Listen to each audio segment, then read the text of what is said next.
Mais dans la gestion des déchets sur chantier, ce qu'on rencontre principalement comme souci au début, c'est de savoir comment et quoi on va trier. La difficulté principale, c'est le temps. Dans un chantier, tout doit aller vite. Le volume de déchets qu'il faut apprendre à gérer. Au niveau de la gestion des déchets sur le chantier Montagne du Parc, le problème principal, c'est la place.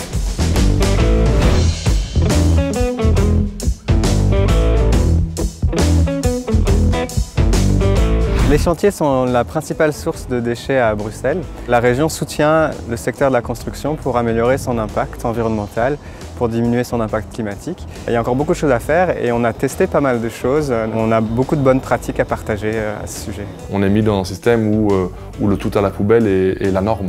Donc passer à autre chose, c'est pas évident, quoi. Et je vais essayer de travailler sur des petits détails, quoi. Les petites choses, ça au lieu de le casser, on va essayer de le maintenir. Ça, au lieu de jeter au tout venant, on va le trier.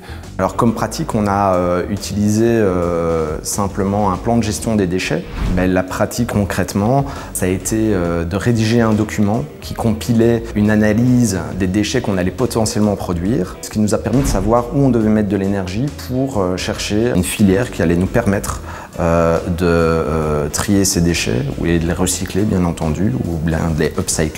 L'évolution de notre plan de gestion des déchets depuis ces quelques années nous a permis de passer d'une gestion des déchets qui était normale, bien que déjà sélective, à aujourd'hui une quinzaine de tris sélectifs qui peuvent être faits sur certains chantiers. Une autre pratique qu'on essaye un maximum d'appliquer, la mise en commun des déchets d'autres chantiers, donc c'est-à-dire qu'on essaye un maximum de regrouper en fait les déchets de même type, donc déjà pré-triés sur chaque chantier.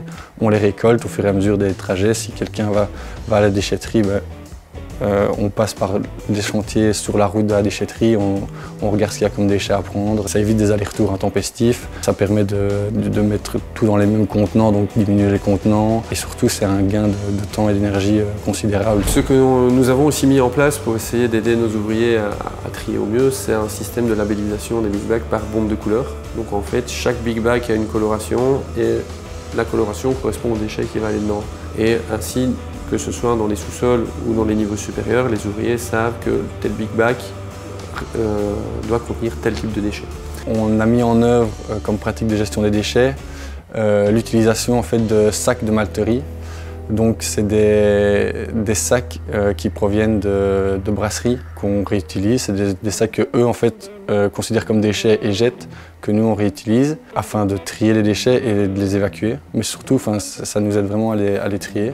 Le réemploi, c'est réutiliser des matériaux qu'on récupère sur le chantier ou sur d'autres chantiers. Après, c'est pas nécessairement le réutiliser dans la même fonction, mais c'est pouvoir le réinjecter dans le projet. Il y a une pratique qui n'est pas du tri des déchets qu'on a mis en place sur le chantier, c'est la réutilisation maximum des ressources. Nous avons décidé avec différents conducteurs de chantier que les bois de moins d'1 mètre n'étaient pas jetés directement au bac pour pouvoir les réutiliser ailleurs. Ce qui fait que on diminue systématiquement l'approvisionnement en bois, mais aussi les déchets de bois. J'ai des ouvriers avec qui je travaille depuis quelques années et maintenant ils savent bien qu'avec moi, ils vont pas toujours tout jeter à la poubelle, quoi. C'est toujours, ils vont demander parfois ça, il faut jeter, il faut pas jeter, parce qu'ils savent que j'essaie de récupérer, de garder en état ou quoi. Le message passe doucement, quoi.